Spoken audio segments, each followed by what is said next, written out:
Hey, everybody. I'm back.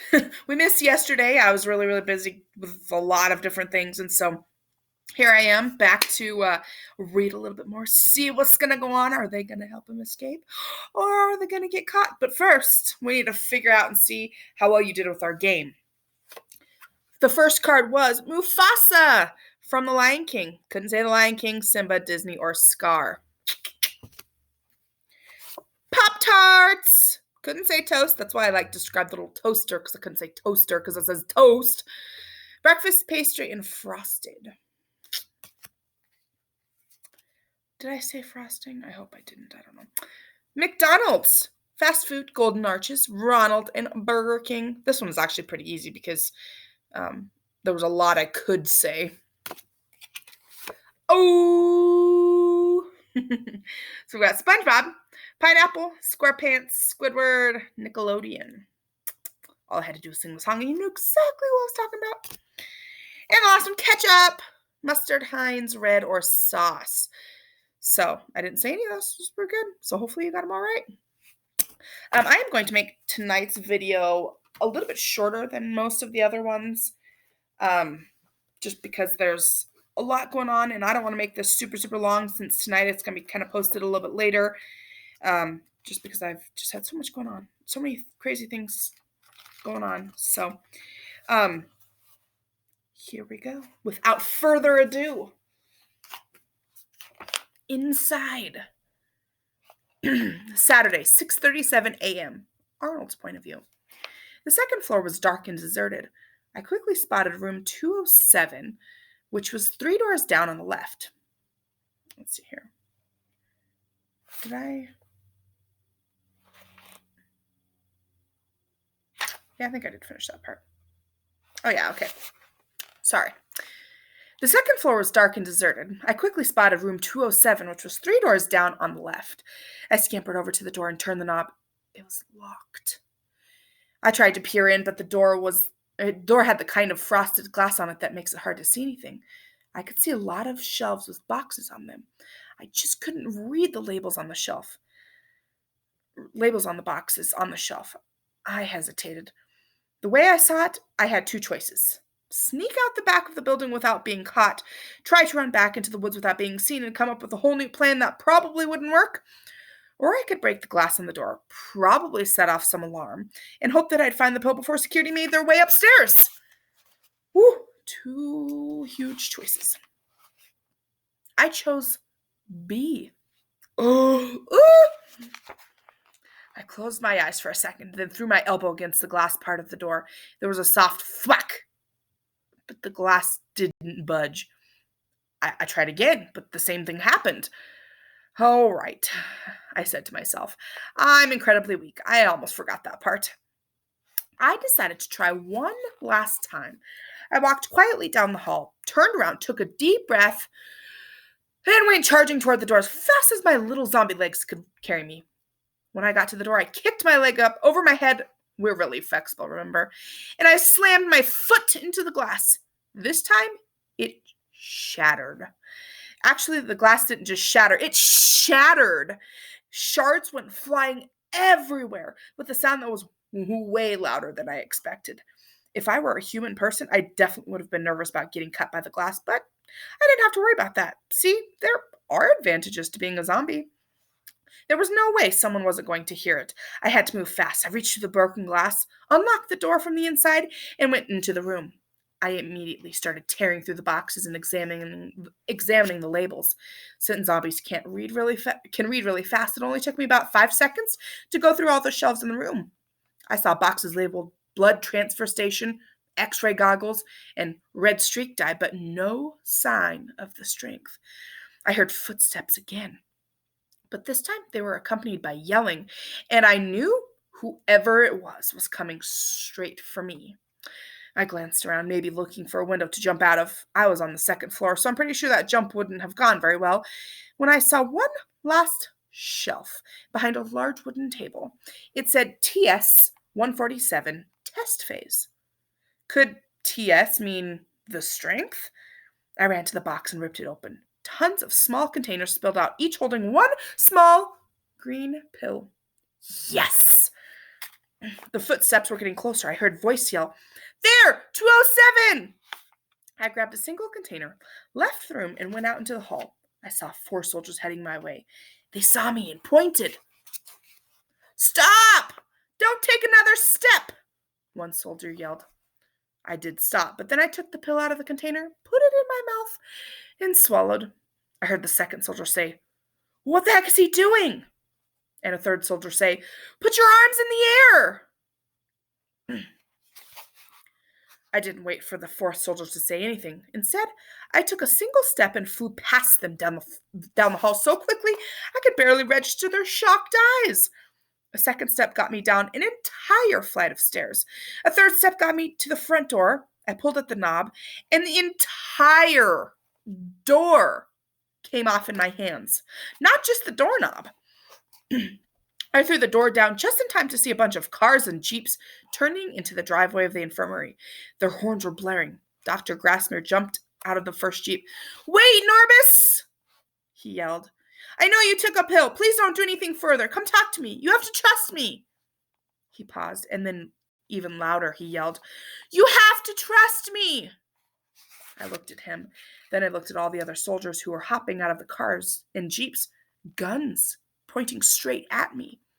Did they think they were going to shoot me and kill me? Didn't they know you couldn't kill someone who wasn't really alive? "But that's the problem," I yelled back to him. "I did trust you."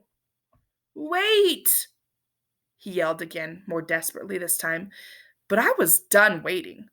I was done waiting and hoping and helping. I jumped. Outside, Saturday, 6:52 a.m. Evan. We made it to the stream in 13 minutes. I probably cost us the extra minute. Lester and Kiki were a little ahead of me, but I was doing a pretty good job keeping up. For the first 5 minutes, Kiki kept turning around and asking, "Evan, are you okay?" Finally, I said, "If you ask me that again, I'll tell everyone at school you still sleep with the light on and the door open." And that got her to be quiet. The stream turned out to be more like a river. It wasn't very wide, but it had a real current to it, and it was rushing pretty fast. There was no way to know how deep it was, but we all assumed there would be some swimming involved, which wasn't going to be all that easy with clothes and a jumpsuit on. Across the way, we could make out a shadow of the building we were looking for. There were some lights on, and we could see some headlights, meaning cars were there.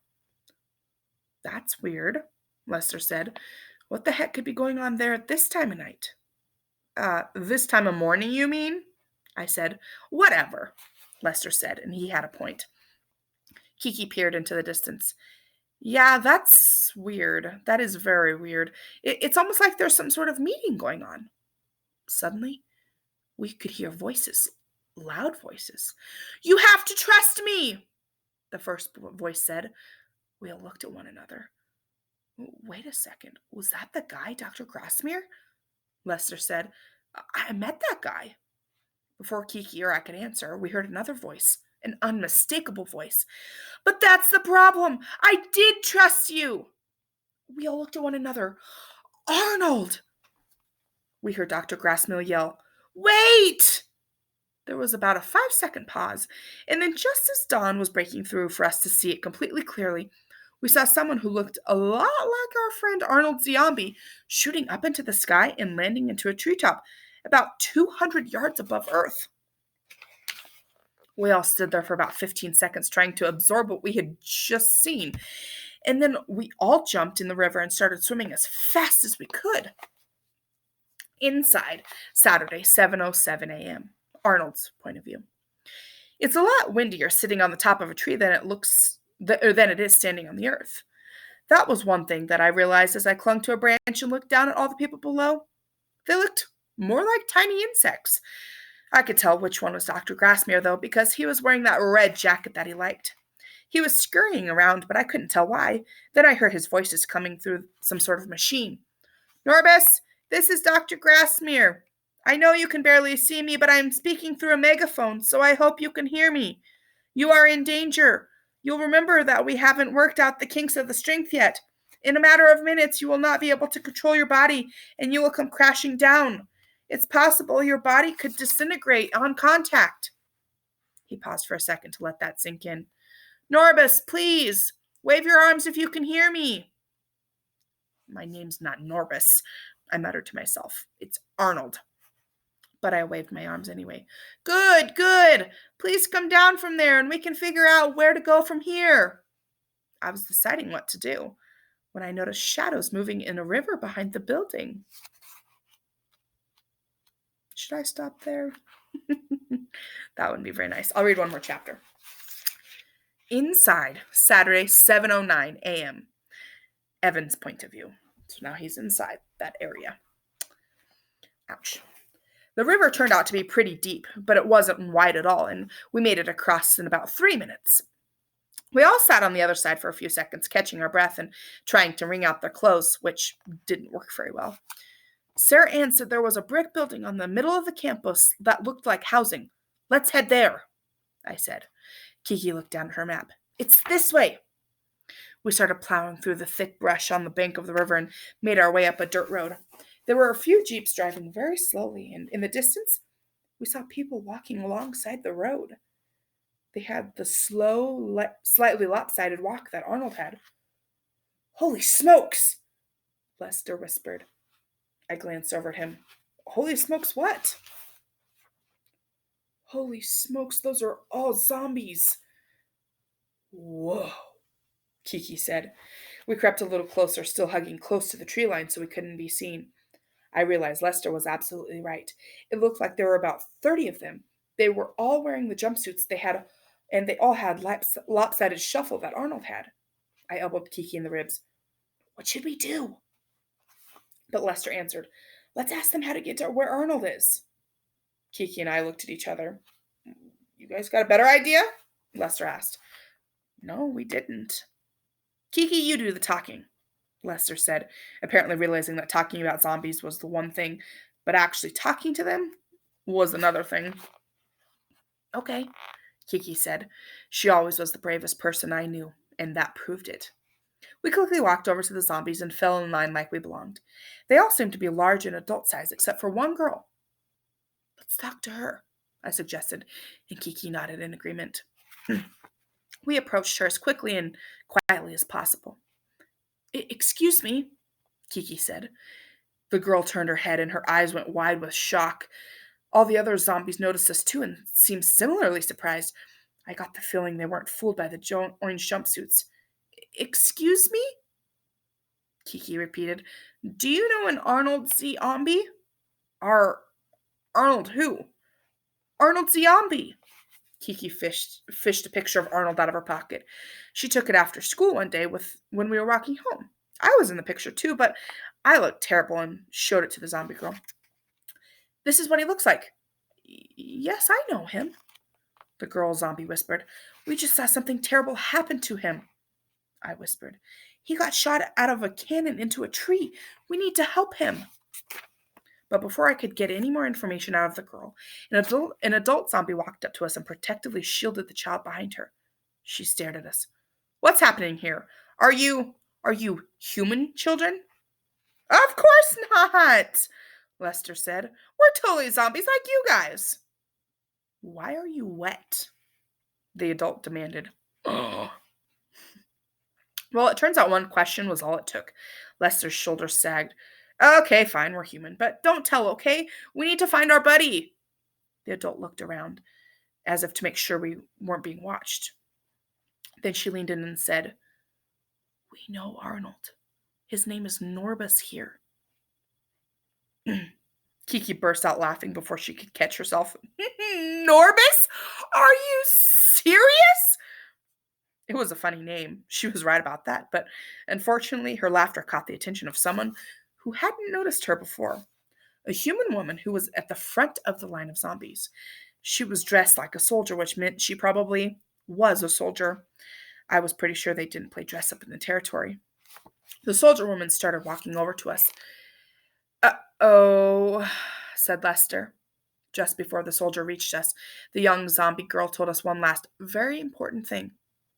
Your friend is in the tree because he is trying to get home, she said. Oh my goodness, and I'm gonna stop there. Woo! Holy moly. Holy moly. We are getting close, guys. It is getting good. Ooh, man. Well, I hope you guys have a really great Wednesday night. I gotta get going here. I got some things I gotta get done, but it was great seeing you all this morning. And if you didn't log on to Zoom with us today, you'll be able to log on next Wednesday at 11 again. And hopefully we'll be able to do another Zoom and another Zoom the next Wednesday. So your packets of work that I talked about with your parents, those are going to be sent home tomorrow. So you can get those probably, I don't know, you'll probably get those Saturday would be my guess. And the Google Classroom stuff gets loaded every single day. And it's just fun stuff for you to do online. You don't have to do the online stuff, but the packets that come to you, you have to do those online. So just be on the lookout for those. I miss you guys. Happy Wednesday. Good night.